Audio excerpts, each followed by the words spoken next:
Bienvenidos. La evaluación pulmonar preoperatoria es sin duda un pilar en nuestra práctica diaria como anestesiólogos. El objetivo es claro: identificar a aquellos pacientes con mayor riesgo de complicaciones pulmonares para poder optimizarlos y trazar la mejor estrategia perioperatoria posible. Queremos mencionar que esta presentación ha sido elaborada en colaboración con Anestesiólogos Mexicanos en Internet, Asociación Civil, una organización que, como saben, está dedicada a la educación médica continua del más alto nivel. Así es un gusto colaborar en este análisis. A continuación, nos centraremos en desglosar la evidencia científica más relevante sobre este tema, con la meta de ofrecer herramientas que sean verdaderamente prácticas y aplicables en nuestro día a día en el quirófano. La ruta que seguiremos hoy está diseñada para ser muy lógica. Primero, entenderemos la magnitud del problema de las complicaciones pulmonares postoperatorias. Después, identificaremos los factores de riesgo y, muy importante, aprenderemos a cuantificarlos con la escala ARIS-CAT. Luego, aplicaremos todo esto a un caso clínico, discutiremos qué podemos hacer para mitigar el riesgo y, finalmente, cerraremos con las conclusiones clave para nuestra práctica. Muy bien, pues empecemos. Para poder enfrentar un problema, lo primero es entender su verdadera dimensión. Y el desafío de las complicaciones pulmonares postoperatorias es enorme, no solo por qué tan frecuentes son, sino por el impacto que tienen en la recuperación, la estancia hospitalaria y, por supuesto, en la vida del paciente. Y para ponerle un número, el estudio ARIS-CAT, que es un referente multicéntrico y prospectivo, nos da una cifra muy contundente. La incidencia global de complicaciones pulmonares postoperatorias es del 5%. Esto, traducido, significa que 1 de cada 20 pacientes que operamos desarrollará una de estas complicaciones. Eso subraya la necesidad de ser proactivos. Ahora, es fundamental que todos hablemos el mismo idioma. ¿A qué nos referimos exactamente con una complicación pulmonar postoperatoria?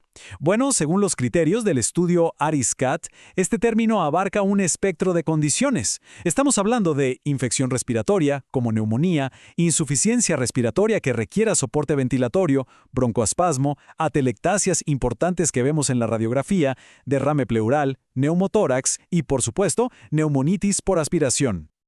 Pasemos entonces a la segunda sección. Una vez que ya establecimos la importancia del problema, el siguiente paso es lógico: identificar los factores que nos prenden las alertas. Antes de predecir el riesgo, tenemos que conocer sus ingredientes. Doctora, los factores de riesgo podemos agruparlos de una manera muy útil en dos grandes categorías. Por un lado están los que son propios del paciente, su edad, sus enfermedades previas, su estado general. Y por el otro lado tenemos los factores que se relacionan directamente con la cirugía: dónde va a ser la incisión, cuánto va a durar el procedimiento, si es una urgencia. Ambos grupos, como veremos, suman al riesgo final. Esta tabla resume los hallazgos de estudios clave y nos permite ver qué tanto pesa cada factor. Por ejemplo, la edad avanzada es un clásico, se asocia a una menor reserva fisiológica. La enfermedad pulmonar obstructiva crónica es un predictor muy potente, porque partimos de una función pulmonar ya alterada. Y del lado de la cirugía, el sitio es determinante. Los procedimientos en tórax o en abdomen superior son los de más alto riesgo, principalmente por la disfunción del diafragma y el dolor que limitan la tos y la expansión pulmonar. Y aquí hay un punto que genera debate, aclarado por esta cita del Dr. David Warner. Es sumamente importante. La espirometría es invaluable para optimizar a un paciente que ya sabemos que tiene una enfermedad pulmonar, por ejemplo, para ajustar sus inhaladores. Pero no debe usarse de rutina como un filtro para predecir el riesgo en toda la población quirúrgica. Su valor predictivo en ese contexto general es en realidad bastante limitado. Esto nos lleva de la mano a la tercera sección, porque si una simple lista de factores no es suficiente, necesitamos algo más. Necesitamos una herramienta que integre y valore esos factores de una forma validada. Y aquí es donde la escala ARIS-CAT se vuelve un instrumento clínico potentísimo, que nos permite pasar de una impresión cualitativa a una cuantificación real del riesgo. Doctora, el origen de esta escala es el estudio ARIS-CAT, publicado por Canet y su equipo en el 2010. La fortaleza de esta herramienta viene de su diseño. Fue un estudio prospectivo con miles de pacientes en muchísimos hospitales, con todo tipo de cirugías. El objetivo era muy práctico: crear un sistema de puntos sencillo, con variables que todos podemos obtener en la consulta preanestésica y que realmente funcionara para predecir el riesgo.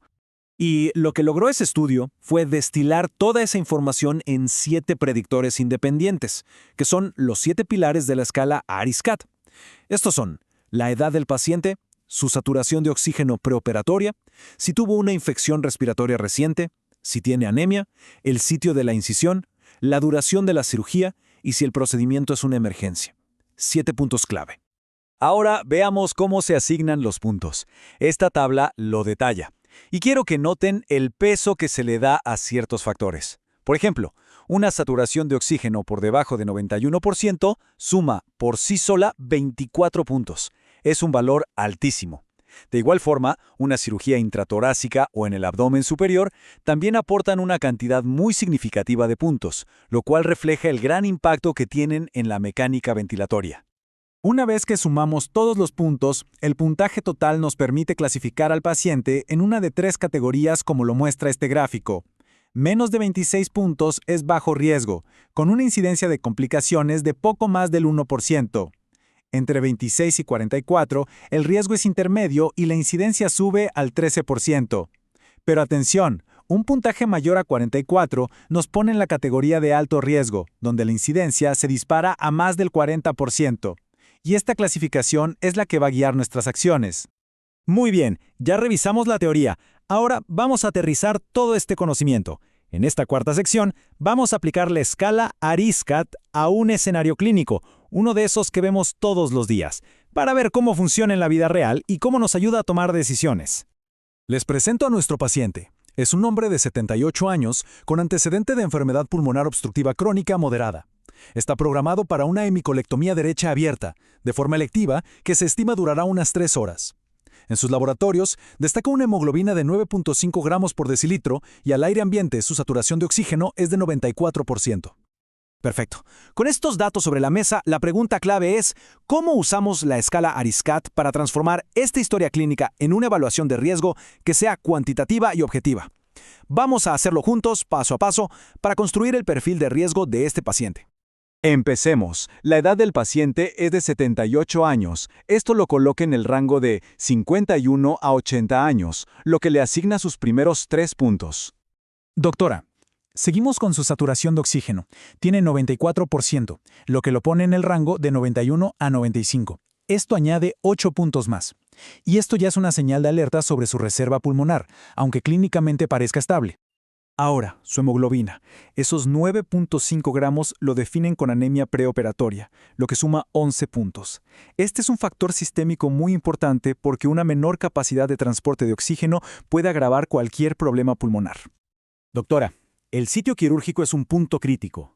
Una hemicolectomía abierta implica una incisión en el abdomen superior, y este es uno de los factores de mayor peso, le otorga 15 puntos. Esto se debe a que la incisión y el dolor van a limitar la función del diafragma, dificultando la tos y la expansión de las bases pulmonares. Y por último, la duración.